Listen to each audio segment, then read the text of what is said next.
Hi, welcome back to the channel. So today I want to talk about AI just a bit. I have mentioned this topic on my channel before, though it's not one that I typically discuss that often, but it is one that I think is on most of our minds, including mine, and I've certainly gone down the rabbit hole of AI research over the last couple of years. And I mean, I'm quite frankly fascinated by the concept of what it is. But, in the last year or so, we've seen the uptick of programs like ChatGPT, which if you're not familiar with ChatGPT, then you must also not be familiar with Google or Microsoft or anything like that, because ChatGPT really is a meteoric rise of technology that has just infiltrated everything. And if you are the one who doesn't know what it is, then just a quick overview. It's a chatbot that you can ask any question, and it'll search its database for an answer. And it will occasionally give you the wrong answer. It'll occasionally make stuff up.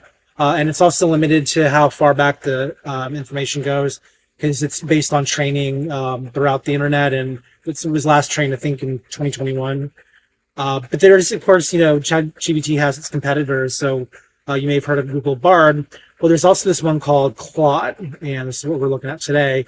But real quick, what I wanted to go over is not that Claude exists, because you can see that it's a web page here, but I wanted to discuss how writers might use a tool like Claude to help them not only with research and certain things like that, but they can actually use Claude to see if their book is working or if their book is all that they expect it to be. So I want to give you just, first of all, if you just look at real quick the page here, this is what Claude is. Pretty straightforward. You can just see it's a chatbot. But if I go into the Claude ecosystem here, if I click on the one I worked on earlier today, this is a question I asked it about my Reader Magnet ebook called Read My Shorts, which is a collection of 3 short stories. And what I did is I uploaded the PDF so it had context, because with Claude, you can upload files and it'll analyze them and then use them as sort of a database. Like you can use the file as a starting point for your conversation, essentially. And it's not just PDF. You can upload Word documents and other things. So it's not like you have to have a finished book in order to have a conversation. But I wanted to test it out. And so generally, the Read My Shorts ebook, which comes again when you sign up for my mailing list, it has 3 short stories in it, and I wanted to see if Claude could figure that out. So I asked it the question: could you tell me how many stories are in this digest, what each one is titled, who the characters are in each story, and what roles each character plays as a protagonist, antagonist, mentor, etc. And so the answer it gave me was pretty darn accurate. I did challenge this first answer here about this character, Count Weiland. He's the manager of the corporation. Louis Orlong is a subordinate at the corporation. And it claims itself as the protagonist. And Louis is the unreliable mentor. And I thought about that for a second. My first reaction was, well, no, that's backwards. Erlong is the protagonist, and Weiland is actually the antagonist. Because, Weiland's the one that causes the trouble. But then I'm thinking, well, wait a minute. I'm basing this off of my knowledge of the novel version I'm working on. The short story version was a different story. It was a much more symbolic piece. It wasn't really an adventure like the novel is.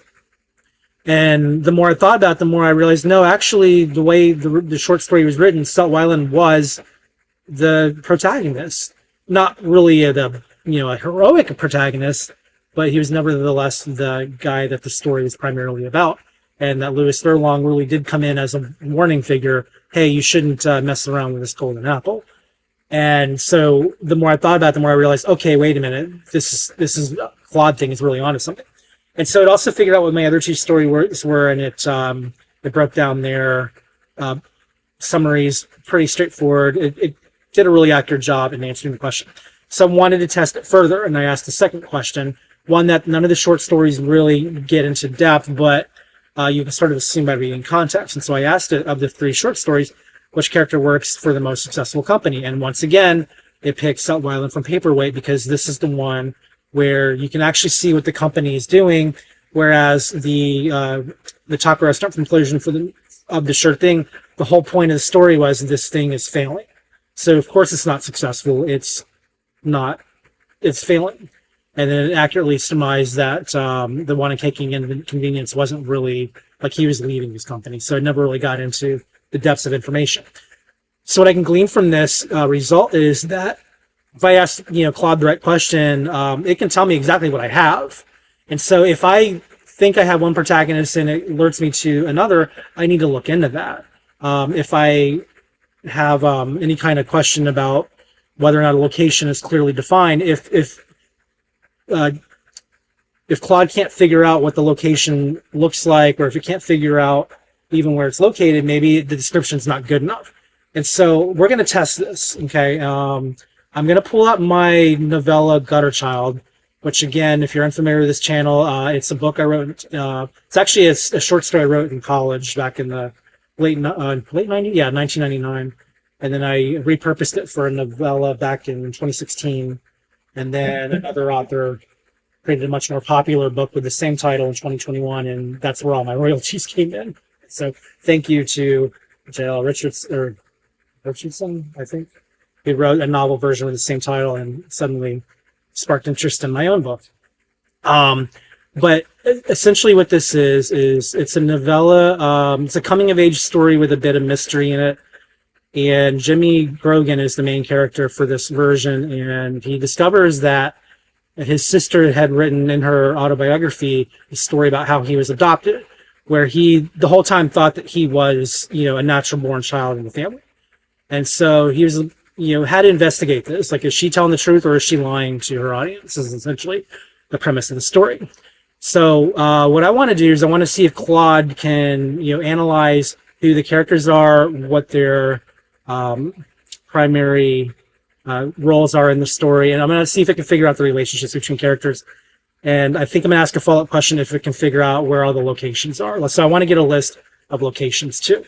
So I'm going to keep it fairly straightforward because, again, with the free version of Claude, I am limited to how many conversations I can have a day. So I'm not going to necessarily use them all, but the way we're going to do this is I'm going to go start a new chat, and we're going to actually upload the file first so it has some context. So I'm going to upload the Gutter Child. This is the most recent version of the file that I have. Because I like to update the back matter and all that, and sometimes I'll go through text extraction failed for one of the uploaded files. Okay. So what are my options? I may have to convert it to text.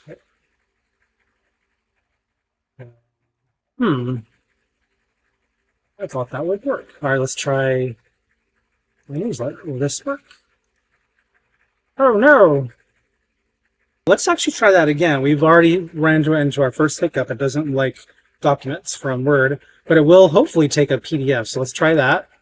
Again, this is all real time. So there is a limit up to 10 megabytes. So right now I'm going to pick this one that's just shy of 700 kilobytes. And let's see if this works.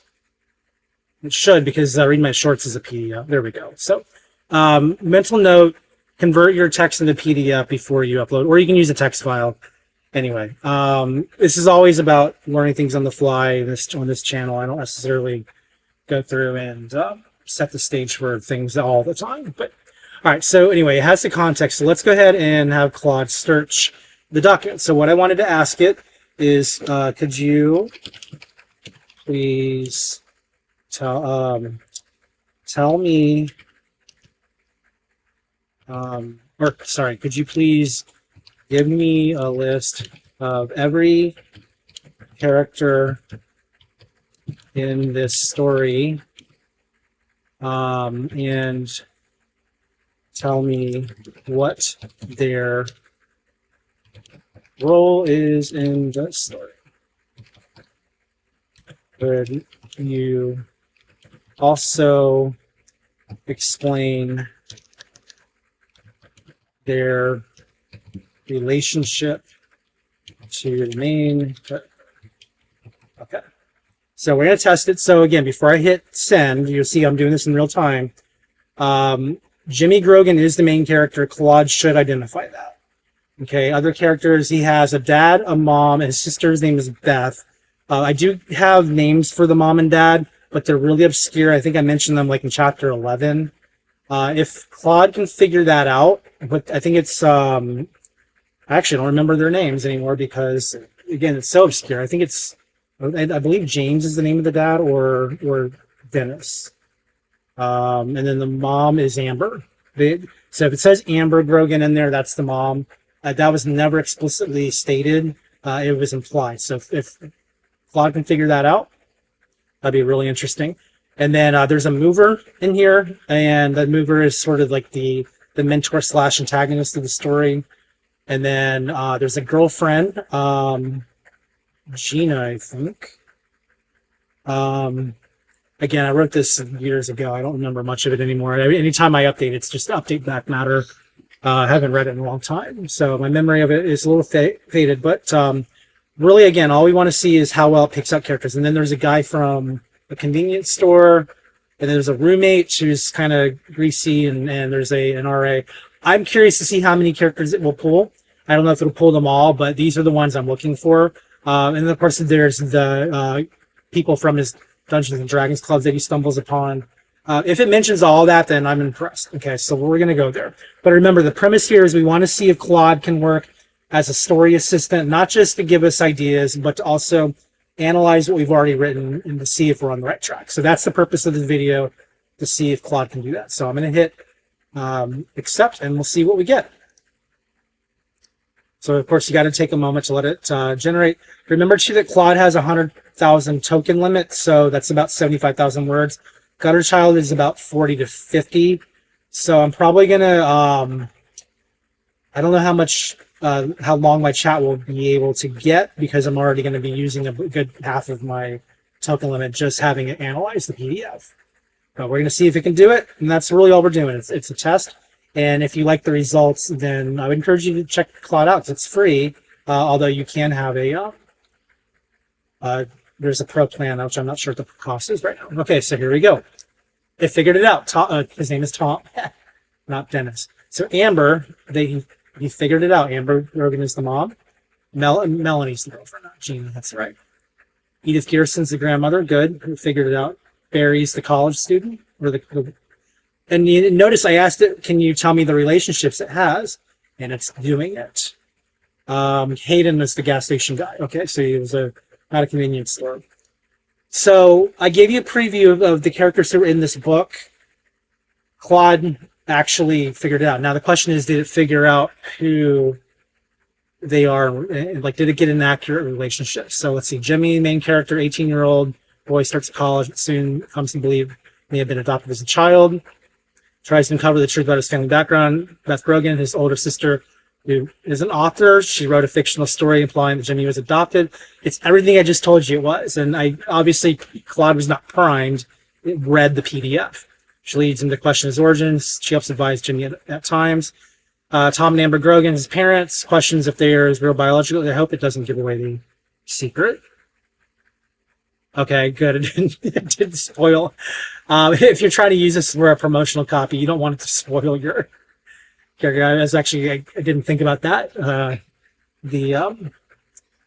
Whether or not there's some truth, really, it's sort of the payoff of the novel or the novella. Melanie's girlfriend, who attends the same college, she becomes distant from Jimmy over the course of the story. Jimmy catches. Oh, see, now that did spoil it. Dang it. Jimmy catches her cheating. All right, so maybe you don't want. Maybe you need to pre-edit it before you publicize it. Yes, Melanie cheats on Jimmy. That's spoiler alert. Sorry. Edith Gearson, Jimmy's grandmother. She provides him advice and consolation when he is struggling. She is depicted as a kind, caring figure. Yeah, she's sort of the mentor of the story. None of it really works without her. Barry, Jimmy's bearded college roommate, does disturbing things like urinating in plants. Yep, that happens. Adds to Jimmy's miserable college experience. The mover, a man who moves Jimmy into an out of college dorm, encourages Jimmy to read Beth's story, inadvertently setting off his identity crisis. That's why he's the antagonist. Hayden, a gas station worker who flirts with Melanie and later is revealed to be the man who cheated. Again, spoiler alert. Jeez.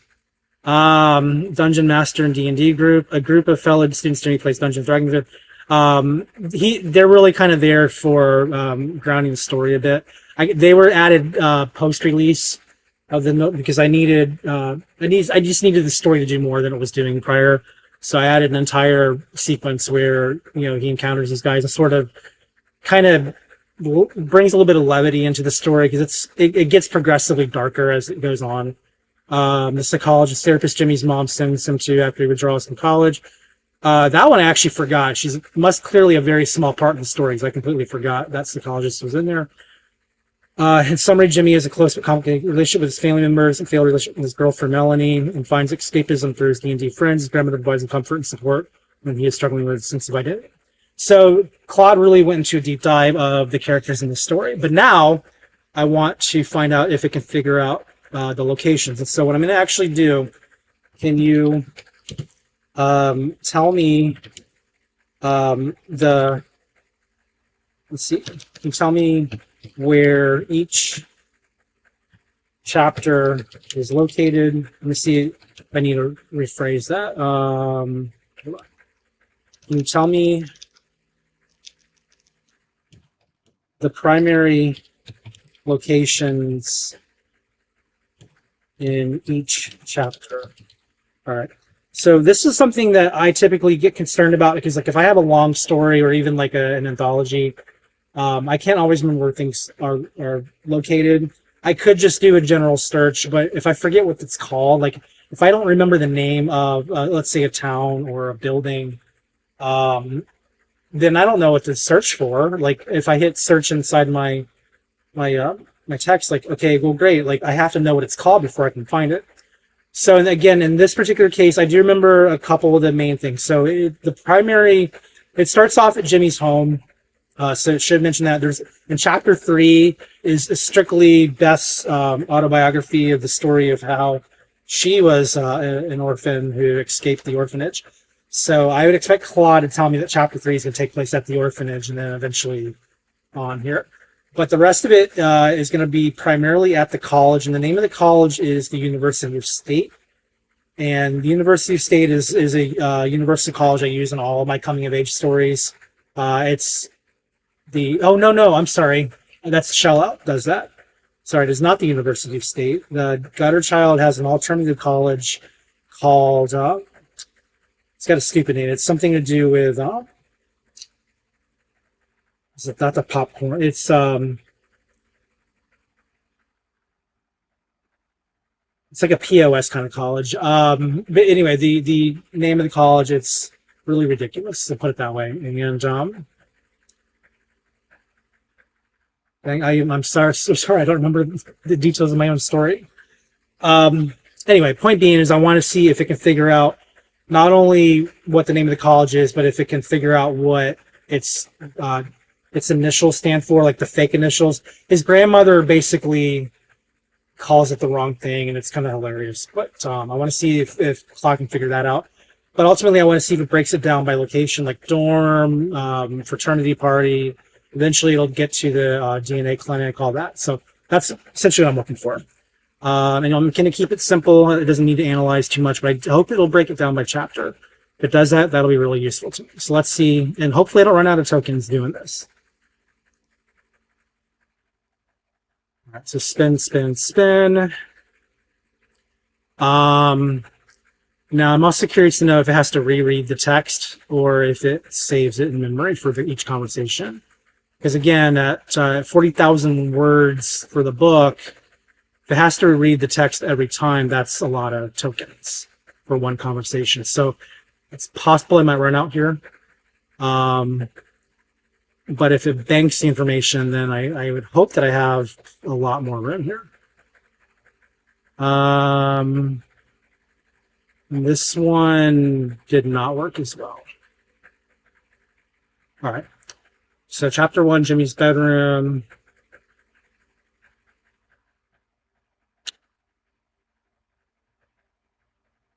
It did okay with this one. I'm not as impressed with the results of this because I was looking for names of places. So chapter 3, I mean, technically it's in Jimmy's bedroom, but the whole thing's on a diary. I would have rather explained that in detail. The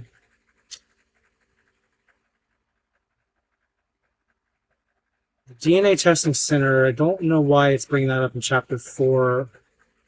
Unless, well, this is the area where he discovers that he could be adopted. So maybe he's thinking about it. I forget. I would want to look into this. So this is an example where I would need to look into the text and see what it actually says in order to verify if it's real. The rest of this is pretty close, but I don't love the simplicity of it. But now it does summarize, so that's pretty good.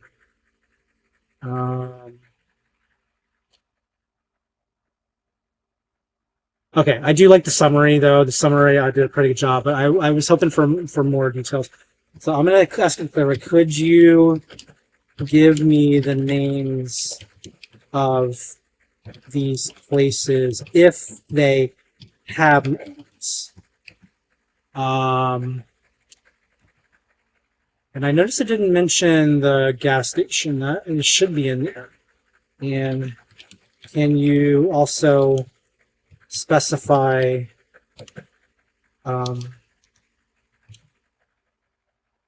see locations by room and approximately where in the chapter they occur. So basically what I'm asking Claude to do is do a deep dive. Okay, let's just say, in other words, can you give me a deep dive on the story's locations? Because I want it to, I really want it to be able to find my way around easily. So let's see what this does. Because again, if I just want a real quick synopsis, then I think that last one would have been sufficient. It's pretty accurate. It's a little, again, I don't love the way it's described. Chapter 1 completely missed the restaurant, where he talks about, getting into college. So I would have liked to have seen it explain that. So this may be a case of having to just have Claude be clearer. Now you'll notice at the bottom here, it kicked in. I have 3 messages remaining for another 4 hours. So, all right. So this is a little better. You may have to clarify.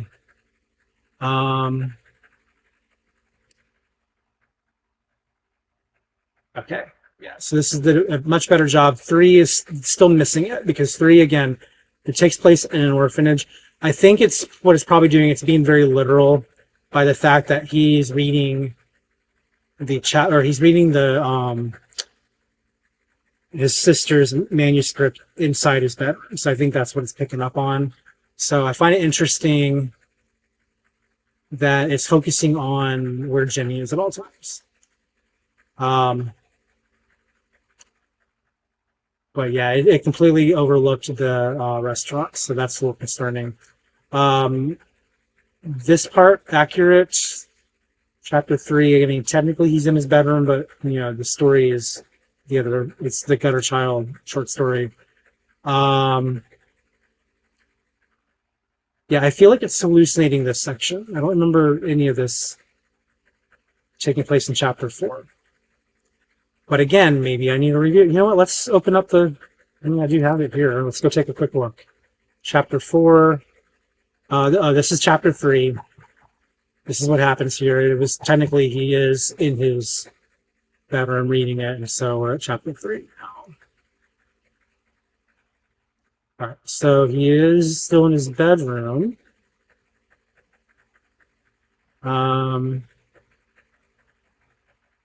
No, it should not be mentioning the DNA clinic at all. I don't know why it's doing that.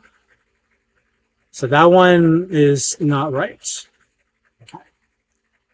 Let's go to number 5 here. So all right, so they figured out the dorm room, restaurant across campus. So there's the gas station. Yeah, so did a pretty good job ultimately outlining where things are located.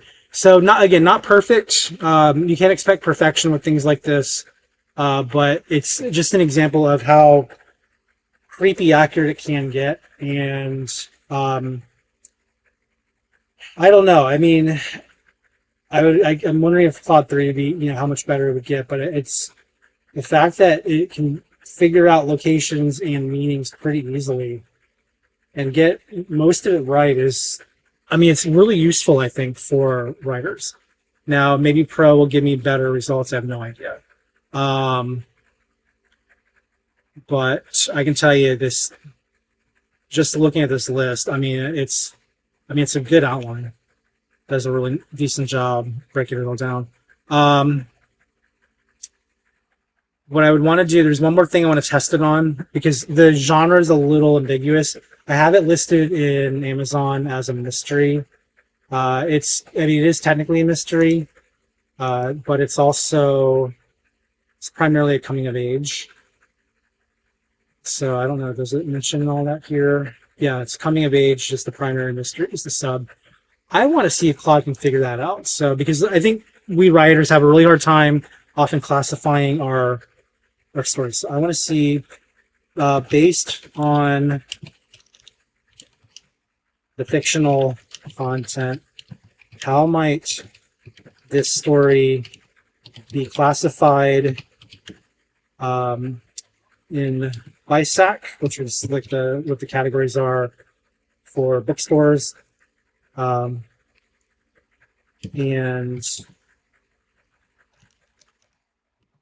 how might I want to categorize it on Amazon. So let's see what it says. Two messages for, we're not going to exhaust them. This will be my last one. So I think I mean that. Again, it's important to also realize too, I mean, Claude is fast, but it's not immediate. So you will want to don't be in a hurry when you're using this. I mean, really take your time to think through what you want to accomplish here. But it's nice. You don't have to necessarily get someone else to read it to tell you these questions. I mean, you can hopefully figure things out. Okay, here we go. So based on the fictional story of Gutter Child, here's how I'd categorize it using BISAC codes in the Amazon categories. So BISAC, fiction coming of age. Yep, that's about what I would classify it. Fiction psychological, fiction literary. So the BISAC codes reflect the coming of age nature of the story as Jimmy deals with identity issues and challenging relationships. The psychological fiction code fits with his inner turmoil and therapy visits, and literary fiction captures the stylistic writing. So the categories for Amazon, again, coming of age, family life. Okay, that's interesting. Didn't really consider that, but psychological. So I had it listed as a mystery. Claude doesn't think that's true. So I may want to actually consider redistributing my categories because of what this is using here. So the coming age category fits well for Amazon too. Family life reflects Jimmy's family relationships and search for identity, and psychological captures mental health aspects. Some additional relevant categories could be for the Kindle store. It's just still essentially the same breakdown. So in summary, categorizing fictional story as contemporary coming of age and psychological family life fiction with literary undertones would help readers find the book on Amazon and understand its major themes and content. Let me know if you need any other suggestions. So, I mean, call me blown away. That's really good. So again, if you haven't discovered Claude yet, it's not quite ChatGPT. ChatGPT, it tries to be clever, creative. It's pretty good, but remember to ChatGPT, you have to feed everything manually, and it's not going to necessarily feed in your document or your manuscript well, because again, it's limited on tokens. With Claude, you can feed it an entire document. As long as it's up to, the rule of thumb is try to keep it under 75,000 words. Anything greater than that, and you may run into an error. So you may have to give it a sample. If you find, let's say if you're writing an epic fantasy, you're not going to fit all that into one read. So it may be that you have to just give it a sample. You may have to have it analyze sections. So that might be where if you have books or parts instead of the full work, you may want to just split it in that way. And it's just, again, try to remember that you are limited to how much output you'll get to. The tokens they use, they're based on input and output. If you input a full manuscript, you're not going to have a lot of room left for the output, and vice versa. So do bear that in mind. This is going to work really well for short stories and novellas. For novels, you are going to, again, get a little close to the edge there. You'll notice I chose Gutter Child, not Computer Nerd. But let's say if I wanted to see if my new novel and paperweight is on the right track, I would feed the manuscript that I have so far and just have it analyzed. So basically, Claude's purpose is to treat your work like a database, and it'll just scour and give you honest information. If I really want to get crazy, I might ask it about keywords. I don't know if it would necessarily know how to answer that, because that's essentially breaking into the Amazon algorithm at that point. But it's one that with more time I might want to analyze. I don't know. So, but that's Claude. It's free. I mean, you see, this is what you can get for free. You just have to sign up. There are videos out there that show you how to do that if you're not familiar with it. And you'll see that the only limitation is how many questions you can ask within a time period. I noticed the time period is usually about 4 hours. So, because last time I tried this, it was a 4-hour window. So it's not daily. It's more like in blocks. So just keep that in mind. If you decide to go pro, then that's going to eliminate all your restrictions. And pro, I think, is what, just for most chats, like probably $20, I'm guessing. I quite honestly haven't looked into it. But again, this is videos about what it can do, not necessarily how you acquire it for a price. But anyway, check it out if you're interested. And if you want more videos like this, let me know. I'm hoping to put more videos out in the future on a more regular basis now that I've fixed my sound issues. So hopefully you guys will stick around longer, and maybe more of you will like my videos and not scream in horror as you listen to my traffic and my air conditioner simultaneously destroy the quality of my sound. So and apologize to those of you who have to suffer through those older videos where that happens. Anyway. Yeah, and if you have other things you want me to look into, let me know. No promises, of course, because I am trying to finish a novel. And I will hopefully spend another video talking about that soon. But yeah, Claude 2. Once again, you probably want to see it. This is Claude. Meet them. It's through the Anthropic company. So if you haven't heard of Anthropic, that's where you're going to go. Okay. And again, explore the site, learn all about it, and then enjoy. So that's it for today. Thanks for watching, and we'll see you for the next one. Bye.